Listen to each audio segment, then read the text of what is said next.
En nombre de la patria se abre la sesión. Señor secretario, ¿tenemos cuenta? Sí, presidente. Se han recibido dos comunicaciones.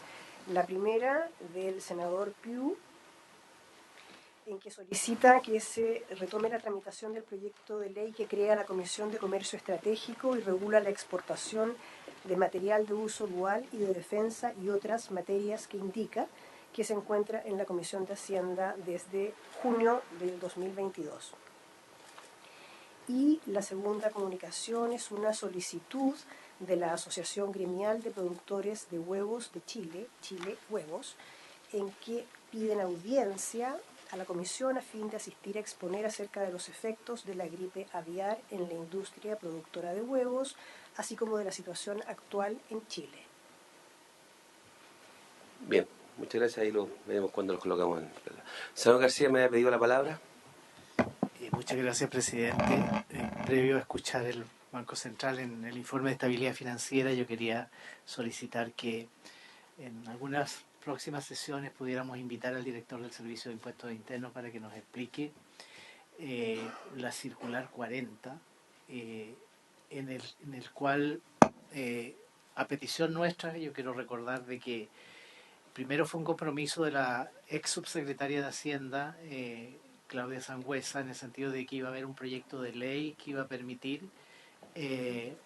evitar el pago de impuesto territorial en aquellas propiedades que se encuentran ocupadas o donde se impide ser ocupadas por sus legítimos propietarios, en el caso de vivienda, o se les impide trabajar, como en el caso de predios agrícolas. Luego eso se transformó en una resolución administrativa del Servicio de Impuestos Internos, donde hasta lo que yo he podido leer se estaría otorgando, dependiendo de las condiciones, una rebaja de hasta un 90%. No entiendo por qué no es el 100%. Entonces, dado que esto se generó en esta comisión de Hacienda, yo creo que sería muy, muy importante que el director nos venga a explicar los alcances de ese documento.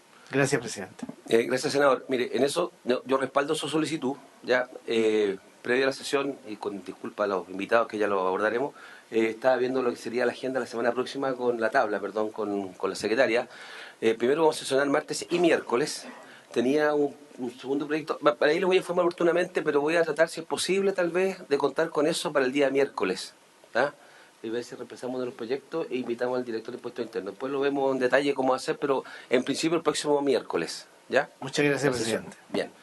Pero primero quiero dar la bienvenida al Banco Central de Chile, a su presidenta, doña Rosana Costa, al vicepresidente, don Pablo García. Nos acompaña también el fiscal, don Juan Pablo Araña, el gerente de División de Política Financiera, señora Rosela Celedón. Hola, ¿qué tal? La gerente de Estabilidad Financiera subrogante, señor Felipe Córdoba. ¿Ya? El gerente de infraestructura, del gerente de División de Asuntos Institucionales, don Michel Pobre, que está por ahí lo veo también, y al gerente de infraestructura y regulación financiera, señor Gabriel Aparici, y don Fernando Culón de Informática. Ya, bien. La idea es conocer el informe de estabilidad financiera, señora presidenta, solamente para objeto de ser bien transparente en esto y agradecer también. El día de ayer tuve la posibilidad de recibir un llamado suyo, anticipando una medida, no anticipando, compartiendo una medida que ha sido adoptada recientemente, ¿ya? Que para mí, anticipando la reunión de hoy día, me refería, ¿ya?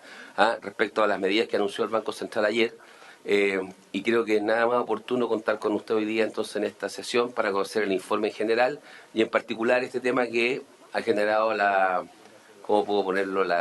El interés del sector financiero chileno y de la banca en particular, los requerimientos de capital que ha hecho el Banco Central. Así que, si le parece, la dejamos con la palabra.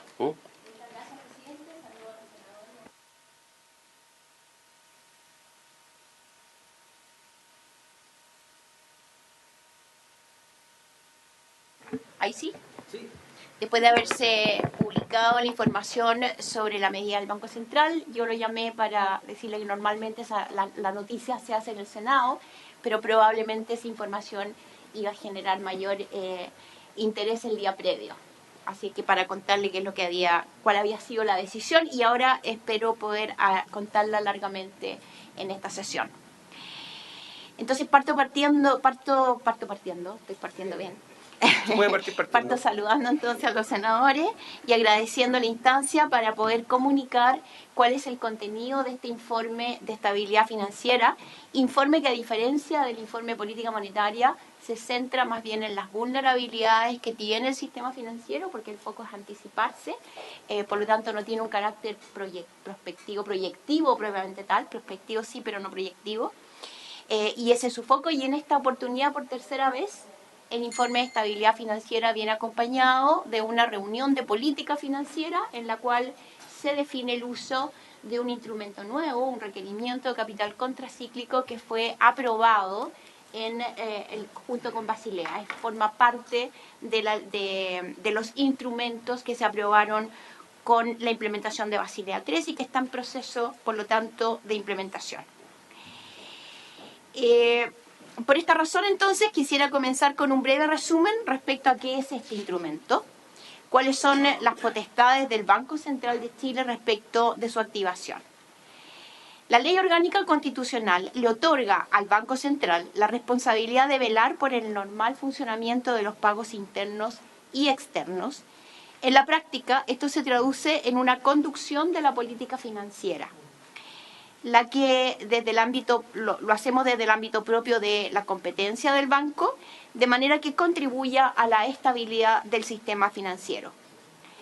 Esto se da, o esta política, se da cuando el sistema financiero realiza sus funciones con normalidad o sin disrupciones relevantes. Esa es nuestra definición de estabilidad financiera, aún frente a situaciones temporales adversas. Esto resulta clave para la correcta transmisión de la política monetaria, y por ende para generar un medio ambiente propicio para que la economía desarrolle todo su potencial.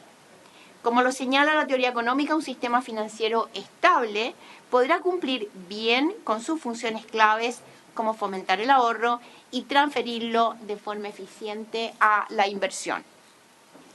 A diferencia, les decía, de la política monetaria, más orientada a estabilizar el ciclo económico y con ello la inflación, la política financiera se orienta a prevenir los efectos que podrían provocar escenarios adversos. Si bien estos pueden tener un grado de probabilidad menor, sus consecuencias para la economía pueden ser muy graves.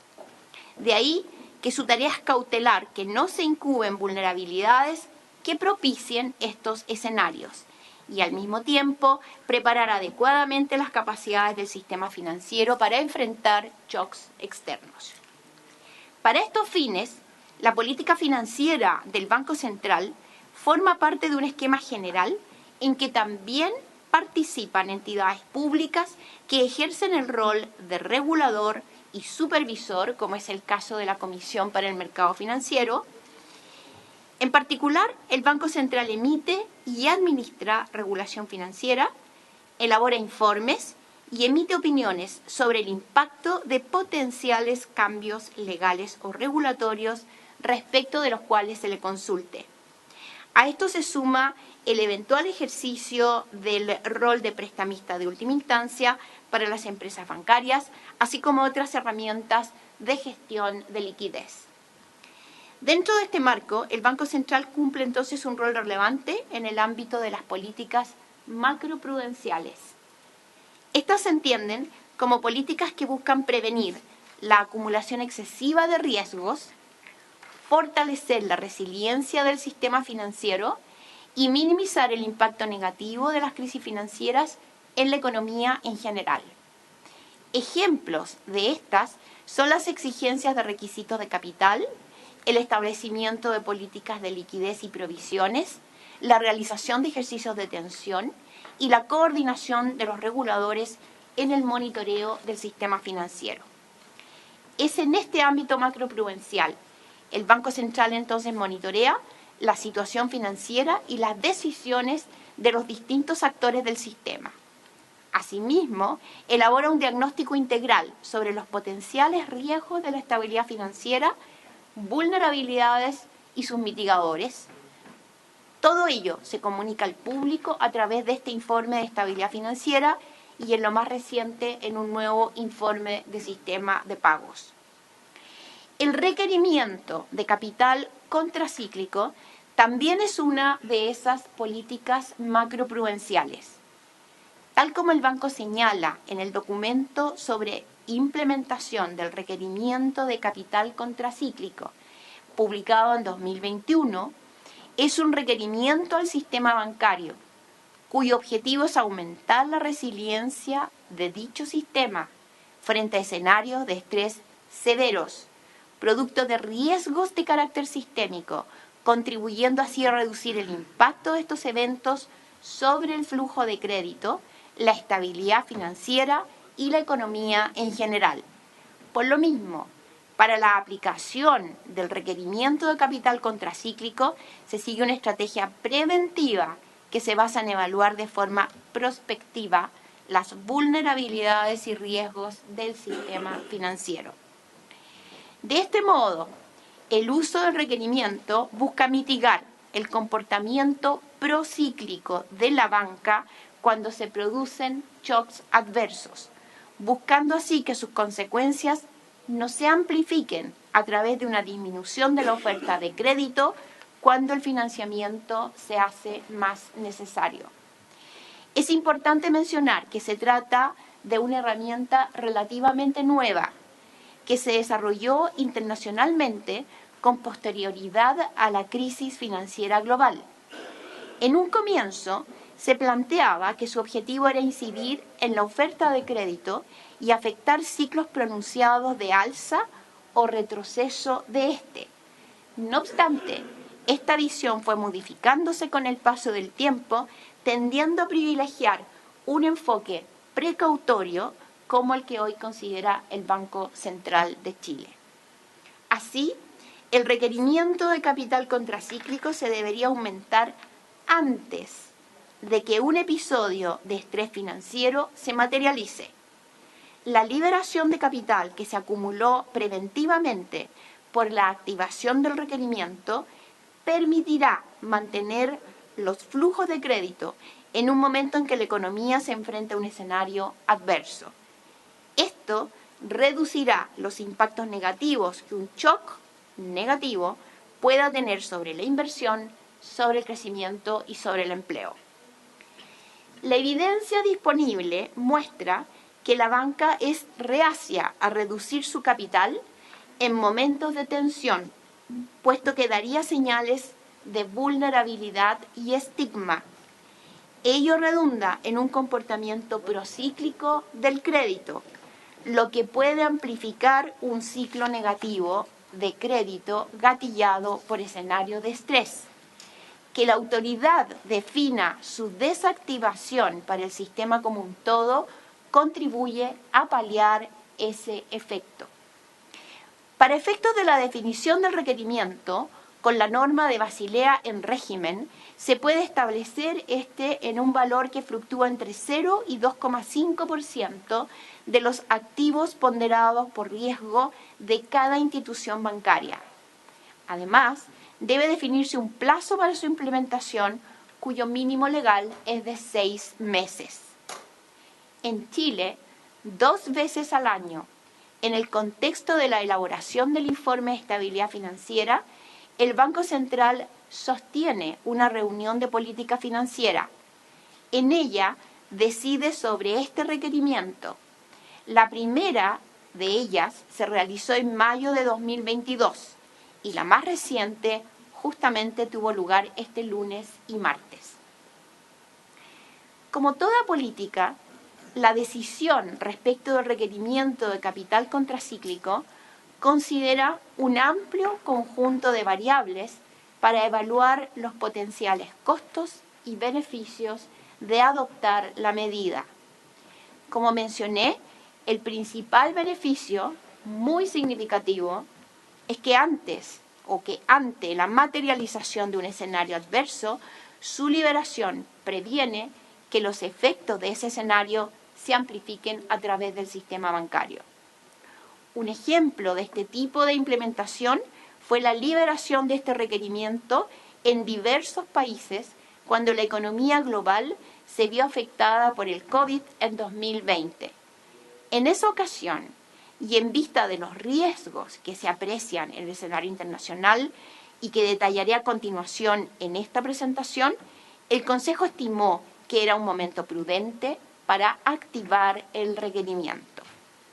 Por cierto, activar el requerimiento puede tener costos para la banca, los que dependen de múltiples factores, como el nivel de holguras de capital respecto del requerimiento legal, las condiciones de mercado, el monto y el plazo del requerimiento activado, entre otros. La economía también podría verse afectada en el corto plazo, por ejemplo, porque un cambio del requerimiento podría tener impactos en la disponibilidad de crédito. Este efecto, en todo caso, depende de la situación particular en que se toma la decisión y es un elemento relevante a la hora de evaluar sus costos. En la coyuntura actual, el Consejo estima que la activación del requerimiento de capital contracíclico tendrá efectos acotados y transitorios en la evolución del crédito. Esto considerando que la banca cuenta con holguras, el monto activado es razonable y su plazo de concreción lo suficientemente largo. Respecto de la experiencia internacional en esta materia, se disponen de datos para 49 economías que cuentan con esta herramienta. Según estos, en los últimos 6 meses, 22 países han decidido activarlo por primera vez. Ese es nuestro caso, por ejemplo. Mantener una activación realizada con anterioridad o bien continuar con un proceso gradual de incremento. Las motivaciones de estas decisiones son variadas y se relacionan con la incubación de riesgos en el sector inmobiliario, la actividad del crédito y consideraciones de riesgo a la luz de los informes de dichos países. De estos países, mayoritariamente europeos, 15 corresponden a economías desarrolladas y 7 a emergentes. En la lámina que ustedes pueden ver en pantalla, al lado izquierdo, se ve asociado al tamaño del rombo y al color, cómo se va activando en distintos países a través del tiempo. Se ve claramente como en el periodo de la crisis COVID se desactiva y se hace uso de este instrumento para enfrentar la crisis y reducir el impacto sobre el crédito en un momento que era muy necesario activar el crédito y no que se redujera. Y con posterioridad a ella, los países empiezan gradualmente a reinstalar este requerimiento de capital. En la lámina, en el gráfico de la derecha de la lámina, están los países avanzados y emergentes proporcionalmente que consideran este requerimiento. Se ve que mayoritariamente las economías europeas y de Asia-Oceanía tienen un requerimiento mayor que 0 en las columnas más a la izquierda, y se ve la distribución de las economías entre avanzadas y emergentes que lo tienen en 0 en las columnas de la izquierda para cada una de las secciones: Europa, Asia, Oceanía, Américas, África y Medio Oriente. Con todo, la implementación de esta herramienta es reciente y el Banco Central ha realizado y seguirá realizando esfuerzos de comunicación importantes para que su uso sea comprendido.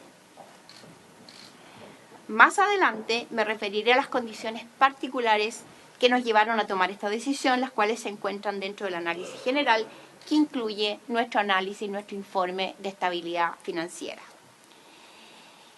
Habiendo explicado el instrumento de requerimiento capital contracíclica, paso a la situación del sistema financiero y parto por el escenario internacional. El alza de la inflación a nivel global ha llevado a que muchas economías hayan debido realizar ajustes significativos en su política monetaria. Esto dio fin a un largo periodo de tasas de interés bajas y de amplia liquidez, en el que muchos actores de mercado a nivel global aceptaron mayores riesgos en la búsqueda de retornos más altos. La posibilidad de que este cambio en las condiciones financieras provocara problemas en alguna parte del mercado financiero era un riesgo presente desde hace largo tiempo. De hecho, ya en 2021 los informes de estabilidad financiera y de política monetaria se referían a eventos en que el alza de tasas en el mundo desarrollado provocara cambios abruptos en las condiciones financieras globales. Durante marzo de este año observamos varios eventos de tensión en el mercado financiero global que se asocian con el efecto en la valoración de los activos producto del cambio en las condiciones financieras. Particularmente relevante fue lo que ocurrió en algunos bancos regionales de Estados Unidos que quebraron y o debieron ser absorbidos por otras instituciones.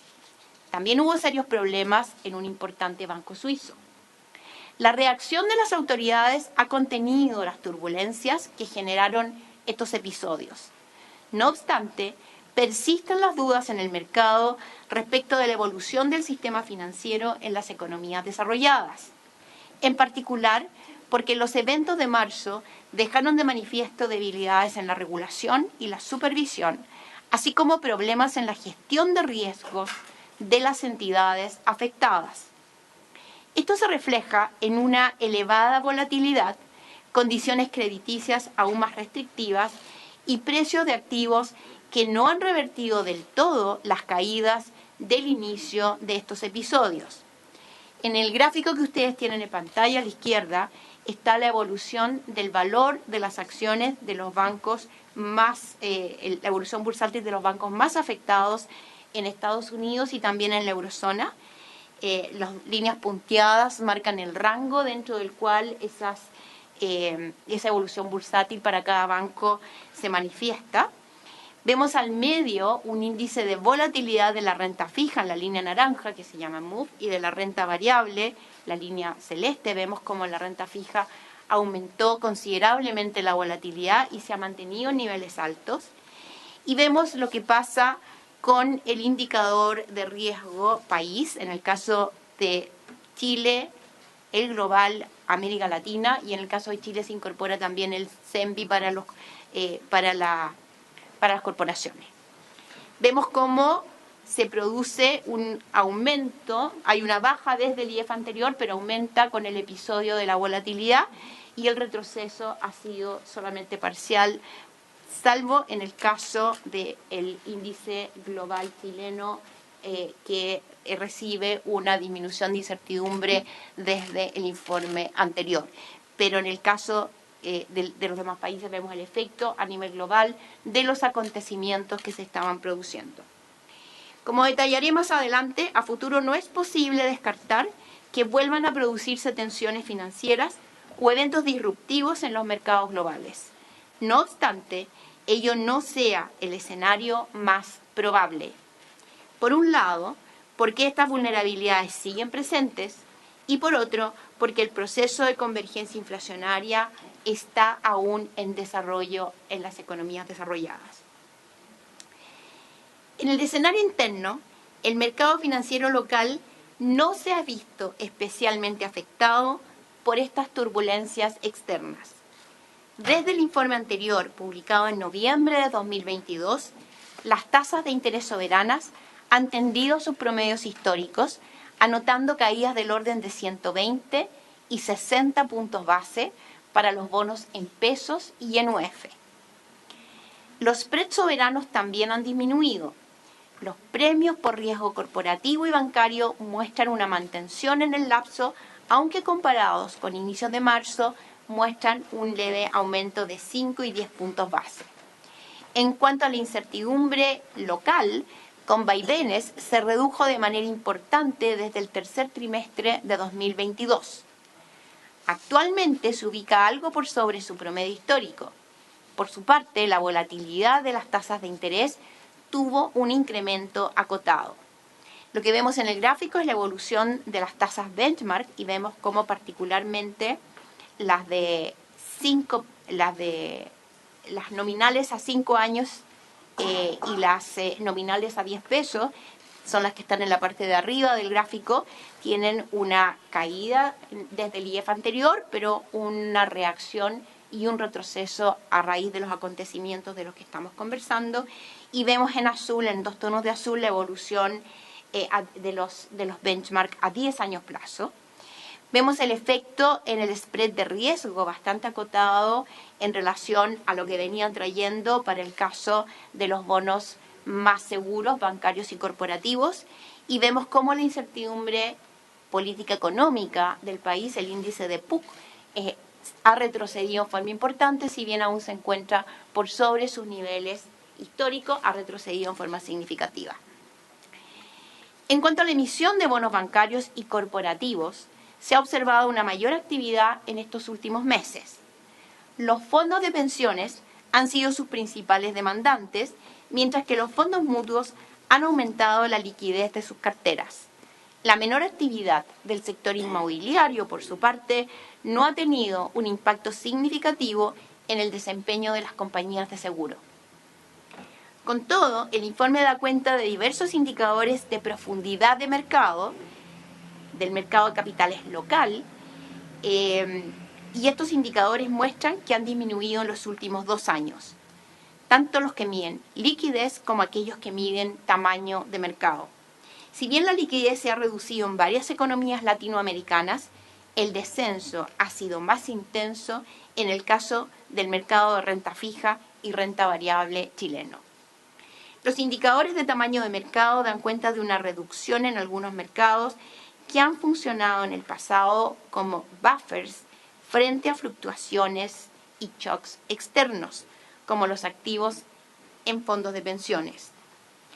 Estos se redujeron desde poco más del 80% del producto hacia fines de 2019 a 56% del producto en lo más reciente. Lo mismo ocurre en las posiciones de compra y venta totales en el mercado de derivados del mercado cambiario formal.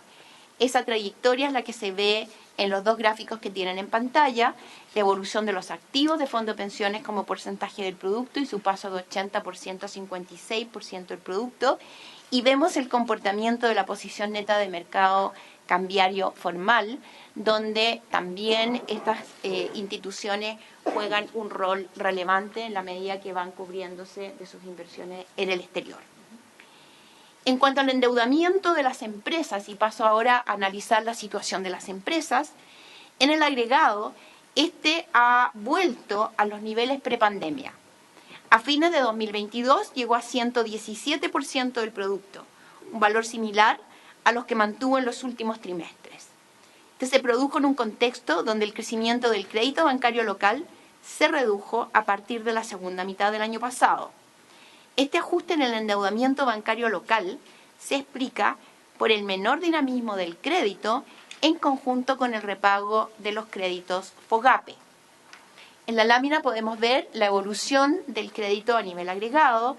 Vemos la zona amarilla, es la que muestra el principal el efecto más importante, la deuda bancaria local, y vemos cómo en el último tiempo el nivel de endeudamiento está por debajo de los picos que tuvo previamente. Por su parte, las colocaciones comerciales bancarias están en terreno negativo, es decir, hay una caída en el stock de colocaciones comerciales desde el sector bancario desde hace previamente el informe de estabilidad financiera anterior, ya se viene notando esa tendencia. Pese a que las empresas que se financian con la banca han presentado una reducción gradual en su endeudamiento, el alza en las tasas de interés ha elevado el servicio de la deuda. Así, el endeudamiento sobre ventas se mantiene por sobre lo registrado previo a la pandemia. Destaca lo que ocurre entre las empresas de menor tamaño y en los sectores de comercio, construcción y manufactura. Esto es reflejo del mayor uso de financiamiento de menores plazos entre empresas y representa una vulnerabilidad en el ambiente de mayores tasas de interés. En el gráfico vemos a la izquierda la carga financiera medida como porcentaje entonces de las ventas mensuales. Vemos como en la línea en lo celeste está el nivel en diciembre del año 2019. En diciembre de 2020 había un retroceso y hay un aumento en lo más reciente en diciembre de 2022. Vemos por tamaño de empresas ahora el endeudamiento, también medido sobre las ventas mensuales, y vemos cómo han retrocedido respecto de lo que se observaba en diciembre de 2020. Este retroceso se da para todos los tamaños de empresa que aparecen en el gráfico, tanto para las MIPYMES, las pymes, las medianas, las grandes. Por su parte, en lo concerniente a las grandes empresas que reportan sus estados financieros a la CMF, al cierre de 2022, el descalce cambiario se mantenía acotado, mientras su posición financiera en general se normalizaba hacia niveles de 2019. En las empresas que se financian con la banca, los márgenes operacionales, es decir, los ingresos por venta menos los gastos en insumos, continuaban bajo sus promedios históricos. En todo caso, su evolución más reciente mostraba una recuperación, la cual se daba con mayor velocidad en las empresas más grandes. Podemos ver en el gráfico, en la línea morada, la recuperación de la rentabilidad sobre activos. Podemos ver en la línea verde el nivel de endeudamiento y cómo ha ido evolucionando, que está medido con el eje derecho, y la cobertura de intereses, es decir, cuántas veces los ingresos netos permiten cubrir los intereses. Vemos la evolución de los márgenes operacionales por tamaño de empresa en el gráfico de la derecha, donde hubo una importante caída. En el caso de las grandes hubo una concentración de liquidez previa al evento de la pandemia, después de fines de 2019, y empieza a retroceder en adelante. Y vemos cómo retrocede para todos los niveles, para todos los tamaños de empresa. Vemos una recuperación suave en la punta, más importante en las empresas más grandes. Respecto del impago de las empresas, este se ha mantenido al alza, acercándose a los niveles de la prepandemia. El aumento sigue concentrado en empresas de los sectores comercio y construcción, las de menor tamaño y las que optaron por la reprogramación de deudas y créditos FOGAPE. Sectorialmente continúa la debilidad del rubro de la construcción e inmobiliario. Al primer trimestre de 2023, la percepción de la demanda por financiamiento desde empresas inmobiliarias y constructoras había profundizado su deterioro. A su vez, los estándares de aprobación de créditos se habían vuelto más restrictivos. Por su parte, como mencionábamos, los márgenes operacionales continuaban debilitados, especialmente en constructoras de menor tamaño. Todo lo anterior ubica a estas empresas, en especial a las constructoras, en una situación de mayor vulnerabilidad que se ha reflejado en una mayor tasa de impago. La gráfica muestra el impago a nivel de las empresas y aquí la separación se hace entre aquellas que reprogramaron, las que no reprogramaron y las que obtuvieron crédito FOGAPE. La línea negra oscura muestra el total. Entonces vemos un impacto mayor en los segmentos mencionados, las que reprogramaron, las empresas que obtuvieron crédito FOGAPE. Dentro del tamaño del mercado tienen una incidencia, pero es menor y a nivel agregado el impacto está volviendo el nivel de impago a niveles pre-pandemia. En el gráfico de la derecha obtenemos para las fechas de diciembre de 2019 y febrero de 2023 cuál es la situación de impago. En los puntos vemos la situación de impago y vemos la situación, el porcentaje de colocaciones que representan cada uno de los sectores. La deuda o el riesgo de cada uno de los sectores, para medirlo se considera la conjunción de los dos factores, tanto el nivel del endeudamiento como la tasa de impago que están presentando, y de ahí los riesgos mencionados en algunos sectores mayor que en otros, desde el punto de vista de la vulnerabilidad que hay que seguir monitoreando. Los ejercicios de tensión para las empresas muestran que para aquellas que se financian con la banca local, una de las principales vulnerabilidades es la mayor exposición al riesgo de tasa de interés, en particular por el mayor uso de créditos de plazos cortos. El impacto de un shock de ventas crece en importancia respecto del ejercicio anterior.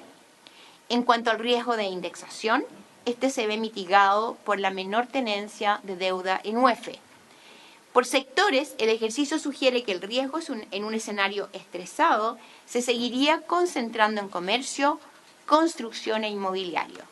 Lo que vemos en la primera columna es cuál fue el resultado de este test aplicado a las empresas en el informe anterior, a fines de 2022, y en los tonos azul, el escenario severo del ejercicio aplicado en esta oportunidad.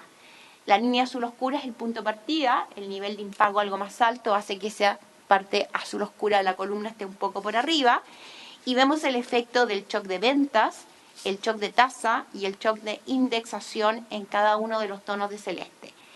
Vemos cómo crece el shock de ventas en mayor proporción respecto a lo que significaba ese mismo shock en el informe previo. Vemos en la columna verde que ese impacto es mayor en las empresas grandes, básicamente por el volumen de endeudamiento dentro de su participación en las colocaciones del sistema, y por sector, comercio, manufactura, construcción e inmobiliario son los sectores donde el impacto es mayor.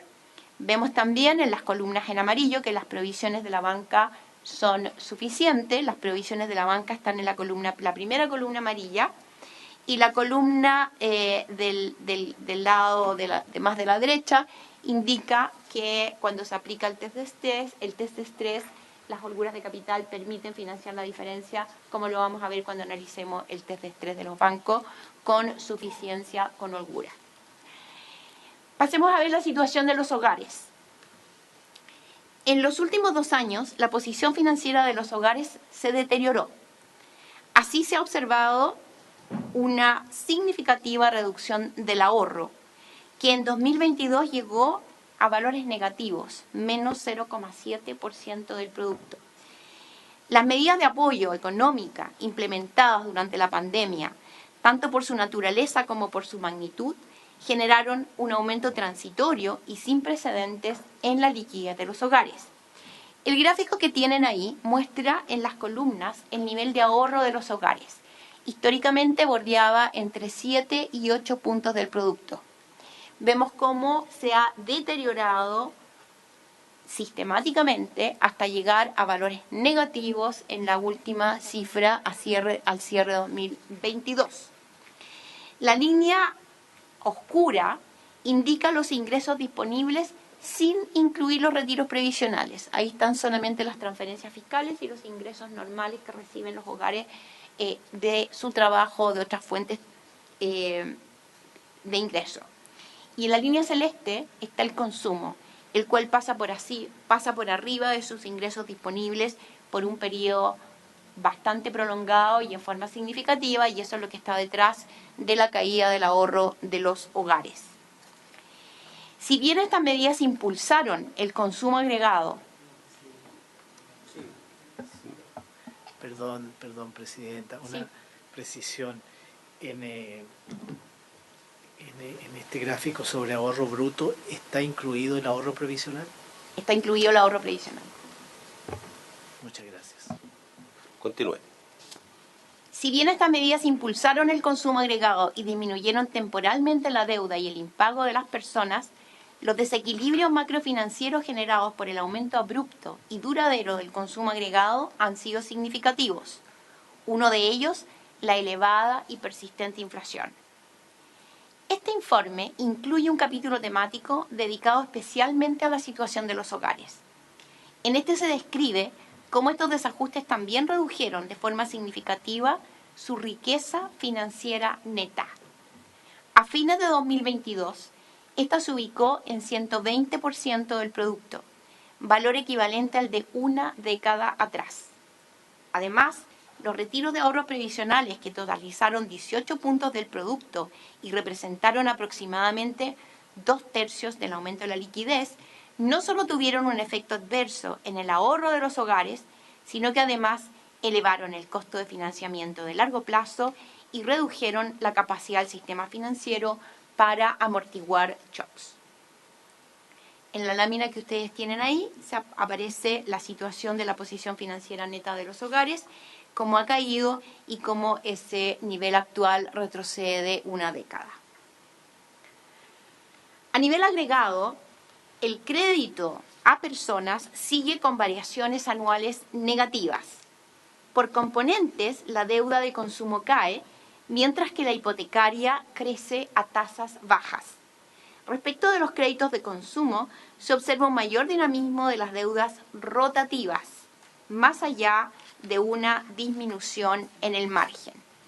El stock de la deuda de los hogares está en la lámina de la derecha. Adelante. Me ha pedido la palabra el Es que, senador Coloma. es que para entender los gráficos, no las preguntas. ¿Por qué se calcula? ¿Cuál es la razón? ¿Qué por la que gráfico se está calcula? mirando? El anterior, perdón.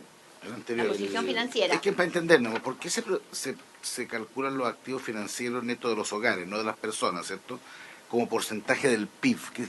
¿Qué significa exactamente eso? Es una Porque forma de medir... Pero el PIB son 300.000 millones de dólares, digamos. Claro. Eso significa que el 30.000 millones, que creo que es el 10% de esos efectos. Así es. Esto es 120%. 360.000 millones de dólares, eso es. Eso es. Así Esa es. es la... Están incluidos los fondos de pensiones, que es es lo que cayó más significativamente. Por eso disminuye entre el 19 y el 20, se pega esa bajada, yo creo. Exactamente. Ya. Bien, continúe. Una parte se fue a consumo, otra parte se fue a otros ahorros, por lo tanto, esa es la fuente de la caída. Y lo que tenemos en ese gráfico, en el gráfico que viene ahora, es cómo ha evolucionado el crédito, la deuda de los hogares. El stock de crédito, en la línea roja, es el crédito de consumo bancario, que ha estado negativo, nos ha recuperado a valores positivos desde la crisis. Sin embargo, lo que ha aumentado es el crédito rotativo, el no bancario, que es la suma del crédito bancario y no bancario es la línea naranja. Y por ahí ha venido el aumento en el endeudamiento de los hogares, por eso decimos que es crédito de corto plazo y a tasas más altas. Por su parte, el hipotecario, que está en la línea celeste, tiene un retroceso, pero se mantiene en valores positivos, tiene un retroceso importante. En el gráfico de la derecha tenemos ahora los flujos de crédito. Y los flujos de crédito están separados entre los flujos para la deuda rotativa, estamos hablando de las tarjetas, esa es la deuda rotativa. Y en la línea verde, el crédito en cuotas, que es el crédito bancario tradicional.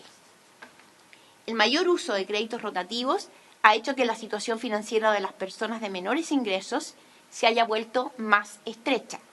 En particular, por la mayor carga financiera que implica el uso intensivo de créditos de corto plazo en un contexto de mayores tasas de interés.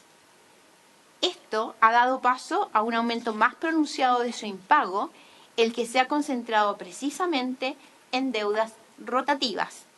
Los hogares de mayores ingresos mantienen más liquidez y han aumentado su deuda hipotecaria mayoritariamente. Con ello, el alza de su impago ha sido de menor magnitud respecto del resto. El gráfico de la izquierda está separado para los quintiles 1 al 4, separándolo de los quintiles 5. En los quintiles del 1 al 4 mayoritariamente vemos deuda de consumo, entonces deuda con un componente de corto plazo muy importante, y vemos a la derecha el crédito, mayor importancia del crédito hipotecario en el quintil 5. En ambos casos se está aumentando a los niveles prepandemia, pero tienen distinta composición y por lo tanto distinto efecto cuando se le aplican shock de estrés. Vemos la tasa de impago en el gráfico de la derecha, vemos cómo el impago del consumo está creciendo, y vemos que son las líneas naranjas, y vemos cómo el impacto del crédito hipotecario tiene un crecimiento bastante más suave. Las líneas punteadas y la línea continua, pero más débil que la oscura, indica la misma separación por quintiles que habíamos visto en el gráfico de la izquierda. Por lo tanto, vemos un comportamiento en el caso de consumo, un aumento en los dos casos por quintiles, bastante parejo, algo más acelerado en los quintiles del 1 al 4, y en el caso hipotecario vemos una diferencia algo mayor, pero una misma tendencia al alza. Los ejercicios de tensión para los hogares muestran que esta mayor exposición al riesgo de tasa de interés constituye una de sus principales vulnerabilidades. Desde el IEF anterior, la deuda en riesgo efectiva, producto de la deuda individual y su probabilidad de impago, aumenta desde 1 a 1,2 del PIB. Eso es previo a un ejercicio de estrés y es por efecto del mayor impago efectivo. Bajo el escenario de tensión que se le aplica, esta deuda aumentaría a 4% del producto. Por shocks, el riesgo de tasa es el que explica la mayor parte del aumento. El riesgo de desempleo es similar al del ejercicio previo, mientras que el de inflación es algo mayor por el aumento en la exposición en la deuda hipotecaria en el quintil de mayor ingreso. Por quintiles se observa una distribución de riesgo similar al del IEF anterior, concentrada en los grupos de menores ingresos. A pesar de que la banca tiene baja exposición a ellos, esto se explica porque tienen tasas de impago mayores a las del resto de la población bancarizada. Y ahí tenemos el resultado de este ejercicio de estrés. Septiembre, el informe anterior; diciembre, el informe que estamos realizando ahora. La línea naranja es la partida, la situación inicial, un poco más alta nuevamente por el mayor impago en la base. Vemos cómo lo que más aumenta es el shock verde de tasas de interés, seguido de los shocks de desempleo e inflación. Vemos en la última columna cómo el quintil 2 es el más sensible, seguido del quintil 1, donde se configuran tanto sus tasas de impago como los volúmenes de endeudamiento de cada uno, y en este caso el efecto de deudas cortas es muy importante.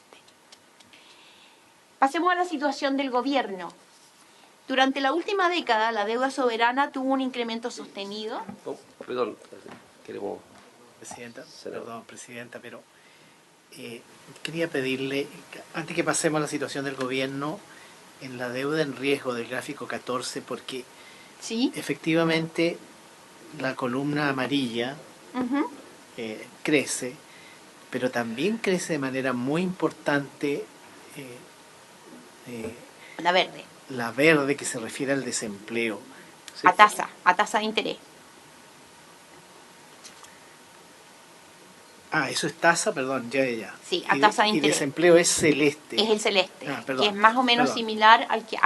Eso es cuando uno le aplica el shock de estrés al escenario, cuál es el efecto de ese shock de estrés, es más o menos similar al que resultaba de aplicar un shock similar en septiembre del 2022. Muchas gracias. Continúe, Presidenta. Entonces decíamos que respecto al gobierno, durante la última década la deuda soberana tuvo un incremento sostenido, pasando de 12 a 38% del producto.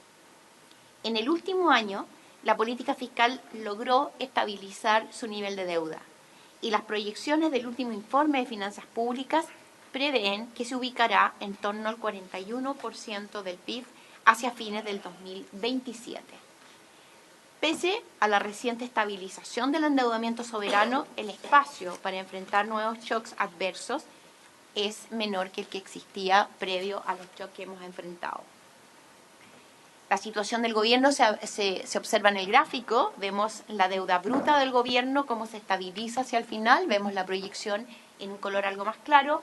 Entonces tenemos un aumento muy significativo, pero se tiende a estabilizar en lo más reciente y converge a valores de 41% del producto. Y vemos cómo disminuye en forma muy significativa en la proyección hacia adelante los déficits efectivos y estructurales. Eso van de la mano, los déficits se cubren con endeudamiento, por lo tanto esa es la relación entre los dos gráficos que tienen ustedes en pantalla. Mantener la consolidación fiscal resulta fundamental para mitigar futuros shocks, sin superar el nivel prudente de deuda. Una trayectoria sostenible de endeudamiento mejora la percepción de riesgo de los inversionistas y con ello reduce el costo de financiamiento para el resto de la economía. Pasamos ahora a la situación de la banca. Flor. La banca local cuenta con holguras voluntarias de capital elevadas y un nivel de capitalización adecuado, junto con una apropiada gestión activa de liquidez. Como ya mencioné, la variación anual de las colocaciones bancarias se ha reducido, asociado a niveles de riesgo de crédito con una tendencia al alza. Esto es especialmente visible en los segmentos de consumo y comercial, que se ubican en valores comparables al periodo de prepandemia. En este contexto, la banca ha acumulado provisiones para enfrentar una eventual profundización de este fenómeno. Los resultados de los ejercicios de tensión muestran que el sistema se encuentra en una posición adecuada para enfrentar la materialización de este tipo de escenarios.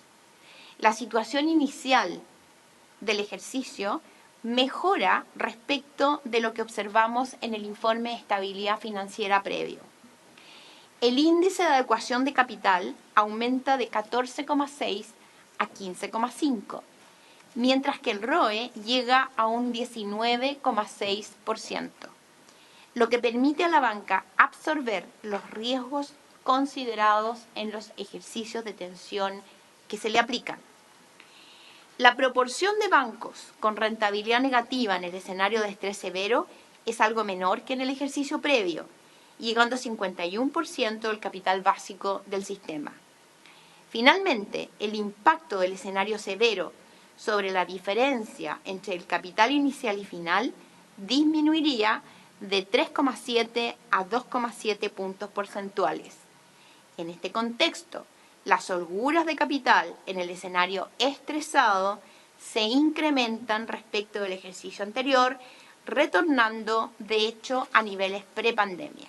Es bien importante mirar el ejercicio que tenemos en pantalla graficado, donde en la línea, el ejercicio a la izquierda, en la línea, en los puntos negros, está cuál es la situación inicial para el IAC de los bancos, para este índice de adecuación de capital, y después de someterlo al escenario de estrés severo, quedan en la línea gris. Ese es el efecto, el impacto que tiene el shock sobre los bancos. En el gráfico de la derecha vemos cuál es la situación inicial del capital de los bancos respecto del requerimiento legal, es decir, cuánto es el capital que tienen por sobre el requerimiento legal y cuánto queda después de aplicar el estrés es lo que están en las columnas azules.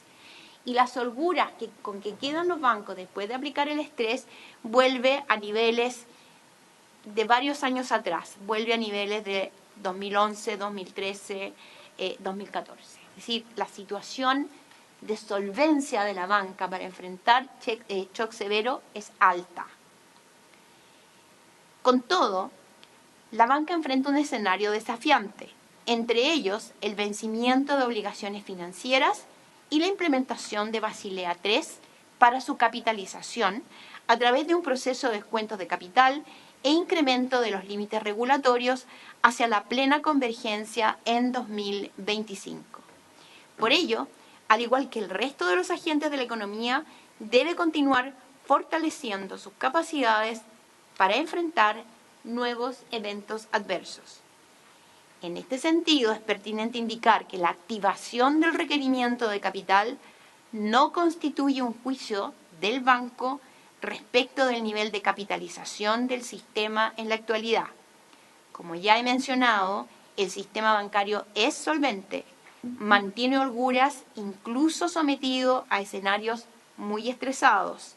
En cambio, es una herramienta que apunta a mitigar los efectos en el crédito ante futuros eventos adversos. Voy a pasar a analizar los principales riesgos. Permítame finalizar esta parte de la exposición con la revisión de los riesgos que enfrenta el sistema financiero, como lo indiqué al inicio. La política financiera tiene una mirada prospectiva basada en los riesgos. Esto significa que evaluamos constantemente la ocurrencia de shocks que podrían provocar efectos significativos en el sistema financiero y la economía. En ocasiones, estos shocks son de una baja probabilidad, pero tienen la característica que su concreción podría ser muy dañina para la economía. A nivel global, el principal riesgo que consideramos es un empeoramiento del escenario macrofinanciero. Una situación como esta podría generar episodios de alta volatilidad, reducir la liquidez y gatillar salidas de capitales desde economías emergentes, deteriorando aún más las condiciones financieras. La acción de las autoridades financieras de las economías desarrolladas ha aplacado el impacto de las turbulencias observadas en marzo. No obstante, persiste la incertidumbre en torno a la magnitud y extensión de las vulnerabilidades del sector financiero, bancario y no bancario, en las economías desarrolladas.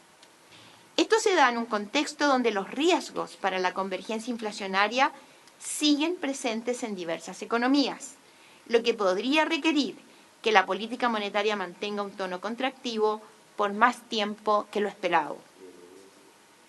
A nivel local, es fundamental contar con el proceso de ajuste de los desequilibrios macroeconómicos acumulados en los últimos años, recomponiendo la capacidad para enfrentar nuevos shocks.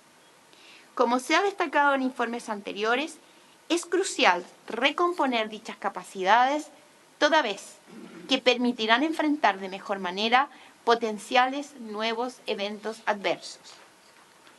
En nuestra reunión de política financiera del primer semestre de 2023, decidimos activar por primera vez el requerimiento de capital contracíclico para el sistema bancario. Este requerimiento se activará en una magnitud equivalente a 0,5% de los activos ponderados por riesgo de cada uno de los bancos locales. Estas instituciones tendrán un año de plazo para dar cumplimiento a esta exigencia. El Consejo ha activado este requerimiento como una medida precautoria ante la incertidumbre externa. No obstante que el escenario macroeconómico ha evolucionado en línea con lo previsto, ha aumentado el riesgo de ocurrencia de un choque externo severo. Aunque su probabilidad sea baja, su impacto negativo en la economía sería significativo. En dicha circunstancia, la liberación del requerimiento de capital previamente constituido ayudará a mitigar los impactos en la evolución del crédito a hogares y empresas. El impacto efectivo en el crédito de esta medida dependerá de la reacción de la banca. Sin embargo, como indiqué hace unos momentos, estimamos que, considerando el actual nivel de capitalización, las holguras disponibles de la banca, el nivel de cargo del requerimiento y el plazo definido para enterarlo, su activación tendrá efectos acotados y transitorios en la evolución del crédito. Las estimaciones de que disponemos muestran que, considerando todas las variables recién mencionadas, al cabo de 2 años desde enterarlo, la activación del requerimiento reducirá algo sobre medio punto porcentual el crecimiento anual del crédito medido en unidades de fomento.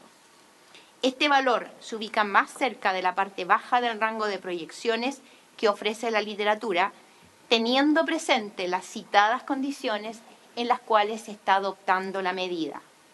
Con todo, es importante recalcar que la implementación de este requerimiento se enmarca en un contexto donde es necesario que todos los actores de la economía sigan recomponiendo sus capacidades para enfrentar posibles eventos adversos.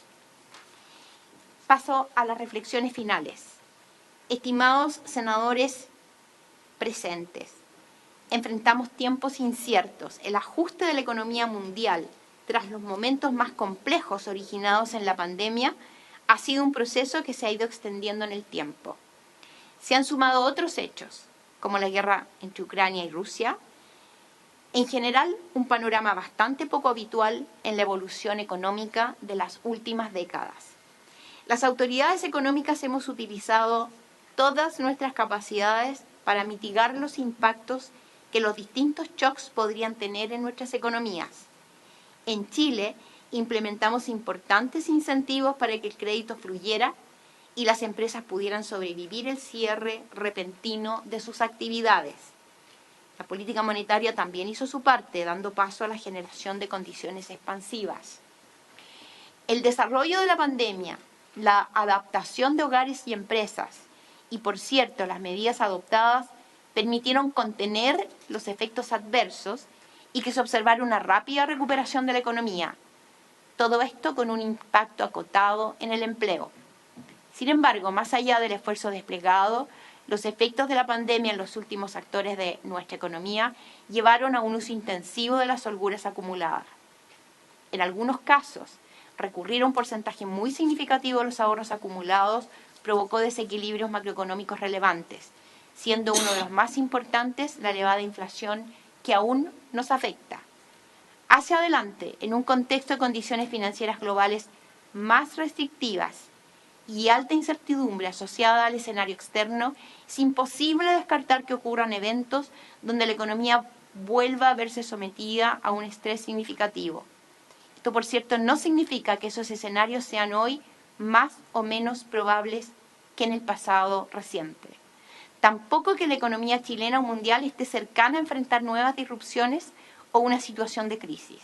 Simplemente la experiencia nos indica que la probabilidad de concreción de eventos extremos no es cero. Por lo tanto, lo que responsablemente nos corresponde es prepararnos adecuadamente para hacer frente a estos episodios y disponer medidas para mitigar sus impactos. En ese sentido, este es un buen momento para fortalecer nuestra capacidad de reaccionar frente a escenarios de potencial eventos futuros adversos. Esta preparación involucra a toda la economía. Es necesario que todos los actores reconstruyan su capacidad para enfrentar tiempos complejos. Este proceso ya está ocurriendo, aunque a una velocidad que difiere entre los distintos involucrados.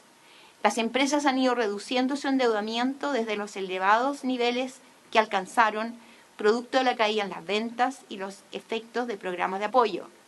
El gobierno ha hecho avances importantes en la consolidación de sus obligaciones, estabilizando la deuda fiscal y generando espacios para afrontar nuevos eventos adversos.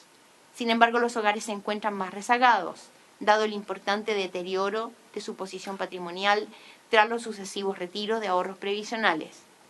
Por ello es fundamental priorizar iniciativas que fomenten el ahorro. Además, se debe evitar medidas que afecten el normal funcionamiento del sistema financiero, que eleven la incertidumbre y el costo de financiamiento idiosincrático o que reduzcan su capacidad para amortiguar shocks negativos.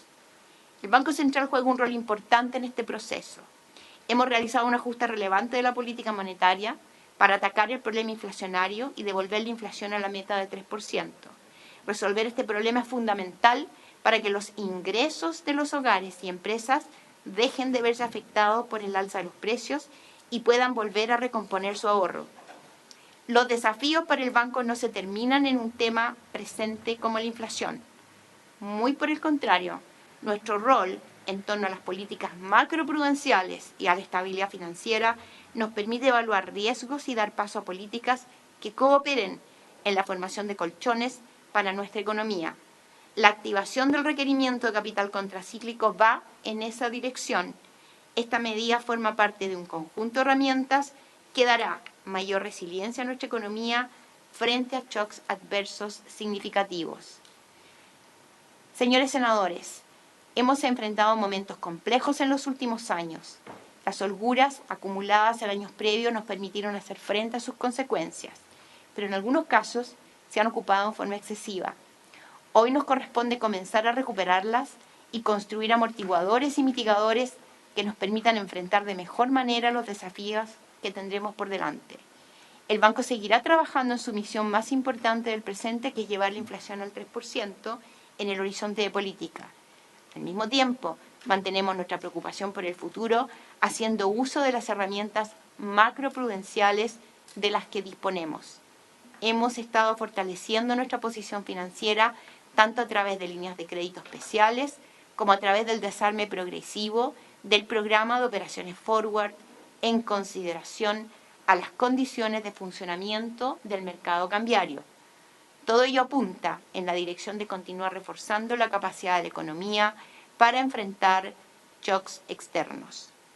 Todo lo anterior teniendo siempre presente nuestro propósito de contribuir al bienestar de todos los habitantes de nuestro país. Muchas gracias, presidente. Disponible para las consultas que ustedes tengan. Muchas gracias, presidenta. De Rosana Costa. No sé si algún colega tiene ganas de intervenir. Yo también tengo alguna. No sé si usted quiere, senador García, le ofrezco por deferencia a los miembros de la comisión antes que el presidente. Muchas gracias, presidente. Muchas gracias a la presidenta del Banco Central, al señor consejero y al equipo que los acompaña. A ver, probablemente voy a hablar más con el corazón que con la razón. Me cuento entre los que ayer quedamos sorprendidos con la medida tomada por el Banco Central respecto de este requerimiento de capital contracíclico para la banca. Todos nosotros yo creo que fuimos o nos preocupamos mucho cuando ocurrió la quiebra de Silicon Valley Bank, después otro banco en Estados Unidos, después la situación del banco suizo, y tuvimos una reunión, creo que fue el 23 de marzo, aquí mismo, en que también participó la presidenta del Banco Central, el ministro de Hacienda, en fin. Y respecto de esa situación puntual, lo que tuvimos fue bastante tranquilidad. Lo que se nos dijo es que los distintos test de tensión que se habían hecho mostraban una banca bastante sólida y que lo ocurrido, salvo que persistiera, pero que no nos iba a afectar. Como de hecho ha ocurrido, yo creo que en ese sentido la información que recibimos y la posición que tuvimos de las autoridades económicas y financieras de nuestro país, incluyendo el Banco Central, yo creo que nos dieron a todos mucha tranquilidad. Probablemente por eso es que lo de ayer nos produjo todavía mayor inquietud, porque querámoslo o no, esto pone una cuota de duda respecto de la capacidad de la banca.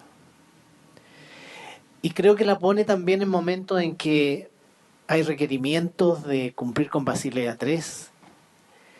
III, todas las normas que impone la CMF, que sabemos que son bastante estrictas, y nosotros pensamos, yo por lo menos voy a hablar por mí, pensaba que todo eso era como suficiente para enfrentar los desafíos que tenemos. Por eso este requerimiento de capital contracíclico, en las condiciones que se ha dicho, 0,5 sobre los activos ponderados por riesgo y a un año plazo para poder cumplirlo. Los efectos, como también ustedes lo dicen en su informe, ¿no? Puede ser una restricción del crédito en momentos en que ya la situación del crédito es bastante restrictiva, en momentos en que además estamos enfrentando una situación de aumento importante del desempleo. De acuerdo con las últimas cifras del INE estamos en 8,8, pero además yo quiero agregar, presidente, de que respecto de la cifra de desempleo estamos con un impasse súper importante. Porque el 8,8 es con una creación de empleos del sector público que está en torno a los 94.000 empleos. Pero algunos dicen que esos empleos no se han creado, otros dicen que sí se han creado, porque la verdad que si esos empleos efectivamente no se han creado, lo que yo intuyo es que probablemente estamos ya frente a una cifra de desempleo todavía mayor. Lo dice también el informe de estabilidad financiera, la situación de las familias, la situación de los hogares empeora, particularmente en los quintiles más modestos, más sencillos, más vulnerables. Las familias están en una situación extrema, son muchas las familias que están en una situación extrema. Y lo que uno esperaría es que esas situaciones comiencen a disiparse en el tiempo y puedan tener mayor tranquilidad, mayor seguridad, mayor disponibilidad en el fondo. Y no veo en el informe, y concretamente esa es mi pregunta, yo no veo en el informe como los hechos particularmente externos que justifiquen la medida. No quiero poner en duda la capacidad técnica del Banco Central de Chile, es algo que a todos nos enorgullece, lo hemos dicho. Yo creo que cada vez que escuchamos el informe de estabilidad financiera, cada vez que escuchamos el informe de política monetaria, siempre resaltamos la capacidad técnica del Banco Central. Pero dado que este requerimiento de capital contracíclico fundamentalmente se basa en un escenario internacional que probablemente va a ser más adverso de lo que estamos viendo hoy, yo quería consultar si hay hechos más concretos que ayuden a comprender la medida que se ha tomado. Yo creo que la medida afecta el ánimo, afecta el crédito, afecta la visión que tenemos respecto del futuro y por lo tanto, dado que fundamentalmente esta medida se justifica, como ustedes lo han señalado y lo han reiterado hoy día, en situaciones externas, claro, uno podría decir que la invasión de Rusia a Ucrania se ha extendido en el tiempo mucho más allá de lo que originalmente se estimó. Pero no sé, siento también de alguna manera de que se ve como, o uno puede inferir de este informe de que la situación de estabilidad de la banca internacional no sea lo suficientemente sólida, y que eso los lleva a ustedes a tomar una medida como esta. Me gustaría, si pudieran ustedes, dentro de la prudencia que los caracteriza, ser un poco más, ¿cómo decirlo, presidente? Ser un poco más concretos en los riesgos que están visualizando. Muchas gracias, presidente. Muchas gracias. Senador Insulza. Muchas gracias, presidente.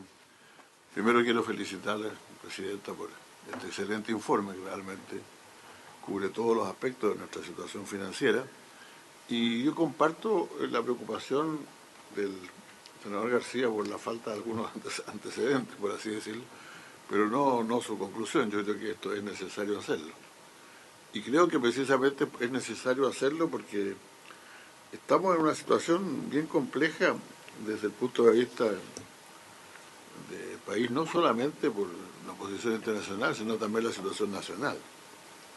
Y yo creo que probablemente, precisamente por la prudencia que caracteriza y debe caracterizar al Banco Central, es que aquí no se hace referencia a las condiciones políticas en las cuales se van a dar los procesos de los próximos meses, para ser bien franco. O sea, la mayor parte de los riesgos están ahí, las cosas que pueden pasar, pero dependen de cosas que también que pueden ocurrir o no ocurrir en el terreno político. Por ejemplo, no se ha descartado completamente un nuevo retiro de fondos.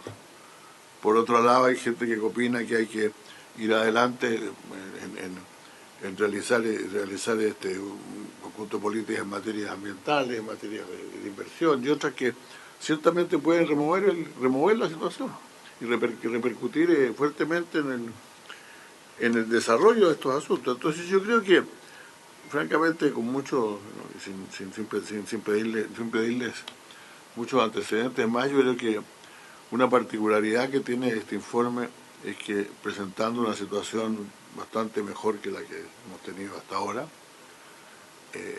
nos hace ver que existen riesgos graves todavía que esto se deteriore. No corresponde, creo, al banco en este momento enumerar ellos los riesgos, ¿no? Porque todos nosotros que estamos del otro lado, el lado de la política, tenemos conciencia de ello. Y el problema es que pueden ocurrir.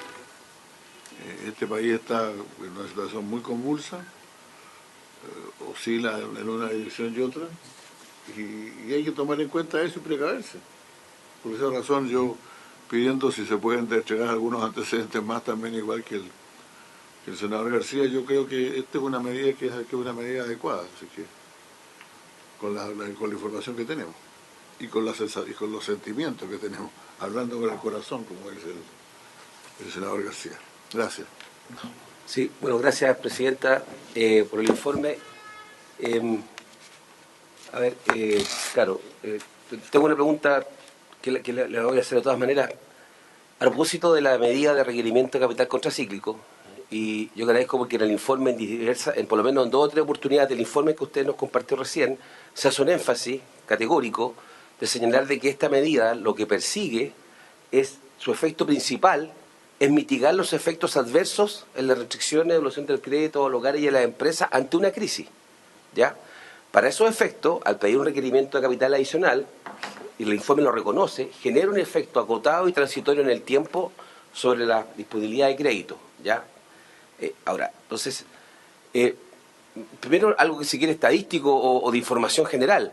Usted señala acá que hay un número importante de países desarrollados y emergentes que han aplicado esta medida, ¿ya? O sea, de pedir este requerimiento de capital contracíclico. La pregunta que yo le planteo es si ha tenido lugar la liberación de la medida y si ha tenido y qué ha ocurrido, o sea, si ha tenido efecto no buscado y deseado, que eso es importante conocer si la experiencia comparada una vez que se introdujo esta medida, vino una crisis y la liberación de esta medida tuvo el impacto buscado, porque eso puede ayudar a entender, ¿ya? Lo otro, son muy categóricos en señalar de que las probabilidades de una crisis mayor son muy bajas, pero no son cero. Eso es lo que entonces, la discusión, que yo entiendo lo que señalan aquí mis colegas que hablaron con el corazón, como dicen ellos, de decir, pero no es cero. Y me parece a mí, que no estoy hablando del Banco Central, estoy hablando ahora del Fondo Monetario Internacional, me aparece recientemente en abril y otros, que han señalado que las vulnerabilidades existen en el sistema financiero, que los bancos centrales del mundo tienen una situación compleja para poder seguir administrando. El informe de ustedes señala que no se han despejado los riesgos y en consecuencia no está fácil todavía para los bancos centrales, si usted quiere, relajar la política monetaria, ¿ya? Entonces eso está creciente, yo creo, la necesidad. Tal vez se puede ayudar que ilustrar con ejemplos, pero si organismos internacionales han señalado que persisten y se han agravado algunos casos, la vulnerabilidad internacional del sistema financiero, me ocurre a mí que esta medida es necesaria. La pregunta que tal vez de un millón, y usted lo señala, pero para el efecto, lo leí 2 veces porque lo había leído rápido, esta parte, cuando habla de los principales riesgos, señala que, bueno, esto se da en un contexto donde los riesgos para la convergencia inflacionaria siguen presentes en diversas economías, lo que podría requerir que la política monetaria mantenga un tono contractivo por más tiempo que lo esperado. Ahí claramente está refiriéndose al escenario externo, pero yo no puedo evitar plantearle al Banco Central, que por lo menos nos eduque, respecto a qué relación va a tener esto que está ocurriendo, esta medida que se ha anunciado, con las definiciones que tienen que tomar ustedes cada cierto tiempo sobre la política monetaria nuestra, ¿ya? Si esto tiene o no tiene un impacto, porque si la medida al corto plazo y acotada, perdóname que no sé si estoy leyendo textual, pero transitorio y acotado que va a tener la restricción de crédito, si eso influye o no en la medida que ustedes tienen que tener en algún minuto, los consejeros y la institución global del banco, respecto a la TPM. Si eso ayuda o no ayuda a una decisión en una u otra dirección o irrelevante, para ser franco. Eso quisiera yo tal vez si pudieran elaborar, si es que pueden elaborar sobre eso, pero bueno, por eso está todo. Yo les aseguro que esta sesión está siendo seguida bien de cerca por distintos actores, los cuales ya han reaccionado, quiero decirlo, a través de sus redes sociales, CPC, bancos, etcétera. Como usted bien dice en el informe, son reacios en general a esta medida, los bancos en general en el mundo. Me imagino que la experiencia comparada será la misma. Entonces, por eso es que es muy importante que responda a la primera parte. Si es que ha tenido un efecto positivo, porque tal vez ahí, tal vez los mismos instituciones tal vez después hayan agradecido que haya existido que hayan visto obligado a adoptar esa decisión y no de carácter voluntario, más allá de las holguras que tiene el sistema de manera voluntaria. Eso, muchas gracias. Gracias, presidente, y gracias, senadores, por las preguntas, que creo que es bien útil para complementar todo lo que la presentación previa. Es bien importante tener claro que cuando se hizo el análisis de la situación de los bancos en Chile y cuando hoy día hacemos el test de estrés en la evaluación de este informe, estamos absolutamente claros que tienen una situación de solvencia clara y firme.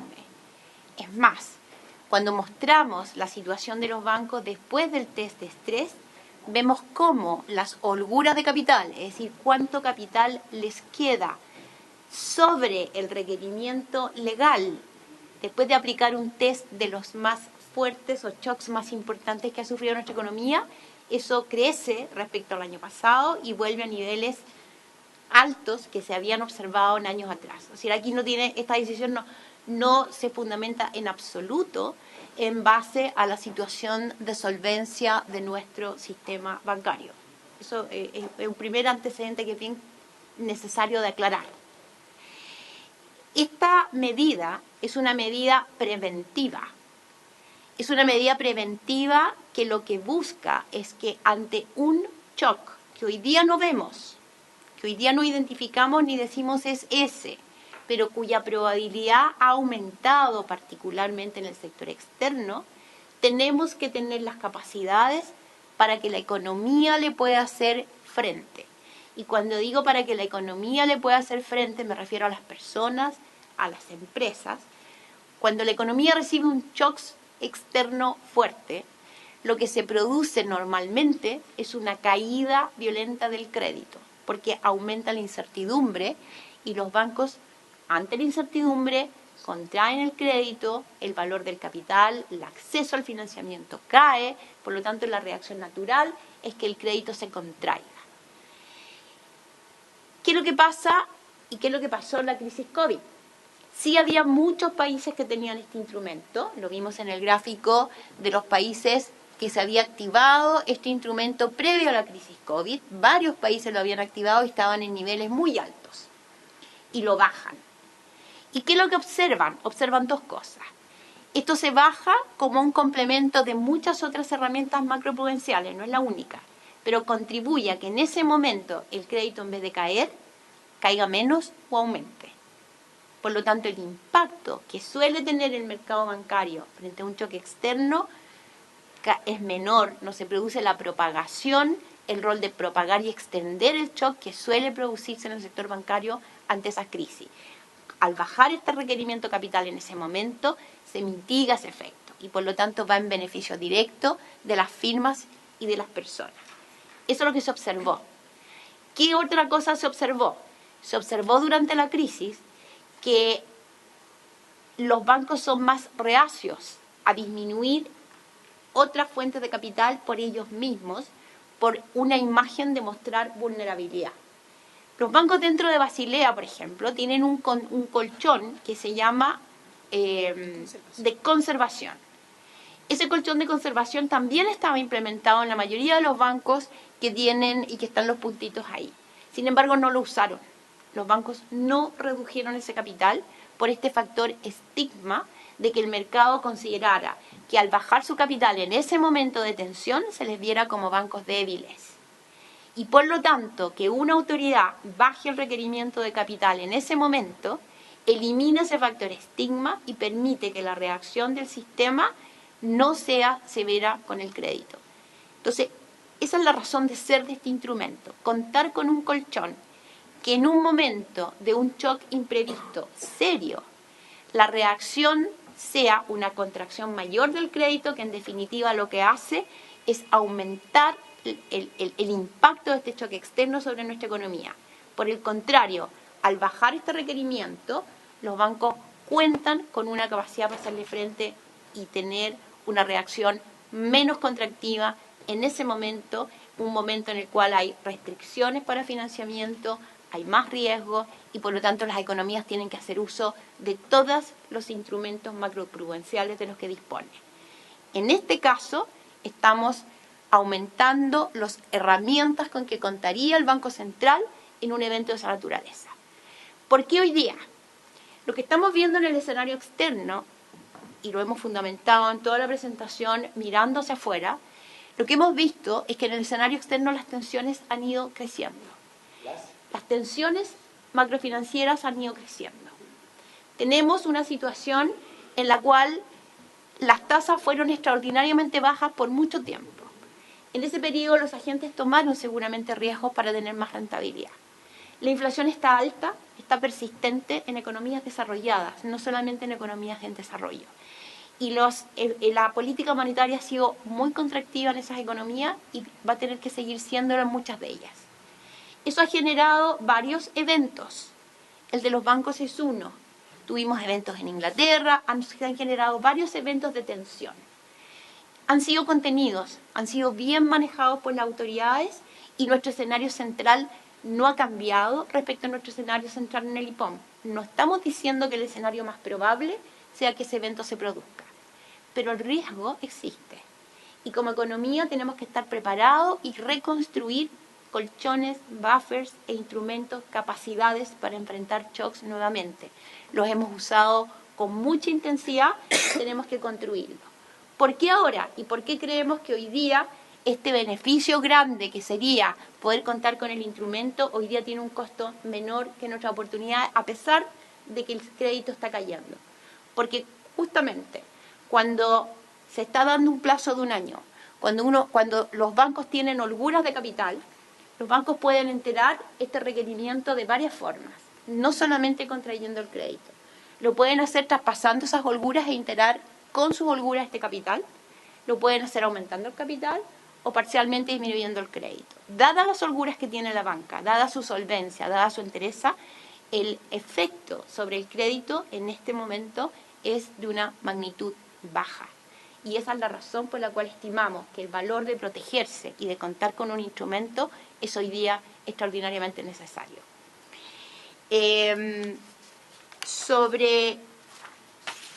No sé si hay alguna de las preguntas que haya dejado con la política monetaria. Presidenta, presidenta, dos consultas. Una, que ese gráfico es muy interesante y a mí me llama la atención que en América este sistema de requerimiento de capital contracíclico no se usó. No sé si el gráfico no lo muestra o no se usó. ¿Por qué cree el Banco Central que América, me imagino que eso incluye Estados Unidos, Canadá, en fin, México, también dice aquí África, Medio Oriente, no lo usaron, ¿no? Y sí, Europa lo usó, en fin, varios otros continentes. Después dice, acá dice América, parece que dice, ¿no? ¿Otra barra? Sí. Ya, quería pedir que si nos pudieran explicar, porque claramente Chile no lo usó. No lo tenía. No lo tenía. O sea, a pesar de que ustedes tenían la facultad para hacerlo, de hecho lo hicieron ayer. No estaba la facultad. En ese momento se estaba implementando Basilea y de hecho lo que nosotros hicimos indirectamente fue un mecanismo similar. Como se estaba implementando Basilea, había un calendario de implementación a través del tiempo, lo que se hizo fue postergar el calendario. Por lo tanto, indirectamente se rebajaron los requerimientos de capital o se postergaron en el tiempo. Entonces indirectamente nosotros lo utilizamos de esa manera. El colchón como tal no estaba activado, la herramienta todavía no estaba, pero estaba incrementándose los requerimientos de capital para la banca. Ahora, para entender bien, o sea, la postergación de los requerimientos de Basilea equivalían a la medida del requerimiento. Uno lo puede entender de esa uno manera, lo podría entender porque así. Los bancos tenían que enterar una cantidad de capital de acuerdo a lo que se aprobó. La aprobación dejó un rango y se había definido un calendario para aumentar el capital cada año. Ese calendario, iniciada la pandemia, se posterga dentro de las posibilidades que había dejado el marco legal y por lo tanto se reducen las necesidades de incrementar capital. Sí. Presidenta, ¿es posible que usted nos indique, porque nosotros vamos a tener este requerimiento de capital contracíclico, pero además ahora sí vamos a exigir que se cumpla Basilea III? Así es. ¿Y la suma de ambas medidas va a significar un requerimiento de capital de qué magnitud? ¿Lo tienen medido? Me imagino que sí. Está el calendario, lo que sí nosotros hicimos el test de solvencia de los bancos, incluyendo los requerimientos de Basilea, y la banca sigue siendo extraordinariamente solvente. O sea, la calibración del monto que se está pidiendo hoy día como requerimiento de capital considera la situación de la banca, las holguras que tiene, los requerimientos que va a tener. Por eso el monto se definió en 0,5 y hay un año de plazo para enterarlo, lo cual también suaviza la exigencia. Perdón, disculpe. Política monetaria. Era la otra pregunta. Sí, esa es la otra. Y lo primero era, perdón, si en alguno de estos casos donde dice se ha usado, es cuando se ha exigido el capital contracíclico. Me pregunta si se ha liberalizado también. Se ha liberalizado. Durante la crisis se liberalizó. Ustedes, los puntitos empiezan a desaparecer en el periodo de la crisis COVID porque se rebaja el requerimiento. Y resultó, y no solamente resultó, la evaluación es positiva y los países han vuelto a exigir un requerimiento y 22 países están reinstalando este requerimiento de capital. Perfecto. En algunos países incluso por primera vez, Uruguay solicitó 0,5 puntos que empieza a enterarlo en enero del 2023, que ya es un país de la región. Este es un instrumento nuevo. Es bien importante hacerse cargo, cuando este instrumento se crea, en la crisis financiera global junto con Basilea, su diseño estaba pensado para evitar crisis exuberantes del crédito. Y precisamente lo que nos enseña la crisis COVID es que este instrumento tiene mayor impacto cuando se desactiva en un momento de crisis y se evita que la crisis se amplifique por efecto de la reducción del crédito en ese momento. Y eso es lo que muestra el gráfico de la izquierda, dice usted. Porque se produce en blanco, desaparecen los puntitos, desaparecen las exigencias, se reduce la exigencia Ya. y después vuelve a aparecer. Perfecto. Gracias. Ahora vamos con la TPM. La fase. Vamos a la TPM. El Banco Central tiene dos políticas y toma sus decisiones en forma aislada. Esto es lo que esta decisión que se tomó el día de ayer apunta a la estabilidad financiera, a la resiliencia del sistema financiero a través de este instrumento. Cuando aplicamos política monetaria estamos pensando en la inflación. Cuando tomamos las decisiones de inflación miramos el escenario macroeconómico en su conjunto. Ahora, esta decisión que acabamos de tomar, por las razones que acabo de señalarles, estimamos que tiene un impacto poco significativo en el crédito y por lo tanto no debiera tener un impacto significativo o un impacto en la evolución y en las decisiones de política monetaria. Sin embargo, cada vez que el Banco Central se reúne a una decisión y una deliberación de política monetaria, obviamente analiza el escenario macroeconómico en su conjunto. Y vamos a estar analizando qué pasa con el crédito. Pero nuestra evaluación del impacto de esto es que en términos del crédito hay un impacto, lo reconocemos, pero no es significativo, se produce en el tiempo. Este es un requerimiento que tiene un año plazo para hacerlo y después de 2 años de empezar a completarlo, tiene un impacto algo mayor a 0,5% del crédito. Luego, no vemos un efecto material en el escenario macroeconómico. Son instrumentos separados, pero obviamente nosotros cuando analicemos la política monetaria siempre miramos el entorno macroeconómico en su conjunto. Gracias. No sé si alguien más quiere plantear algo, senador. Bueno, presidenta, le agradecemos la presentación, las respuestas que han tenido lugar, que creo que además están en línea de lo que se estaban planteando varios fuera de esta habitación, ¿ya? Esta sala de reuniones me refiero, ¿ya? Y veremos cómo se reacciona, ¿ya? Y estaremos atentos al desarrollo de esta novel política del Banco Central. Muchas gracias, presidente. Muchas gracias por permitirnos también explicar este nuevo instrumento a través de ustedes, no solamente en esta mesa, sino en quienes nos escuchan. Muchas gracias. Habiéndose cumplido el objeto de la sesión, se levanta.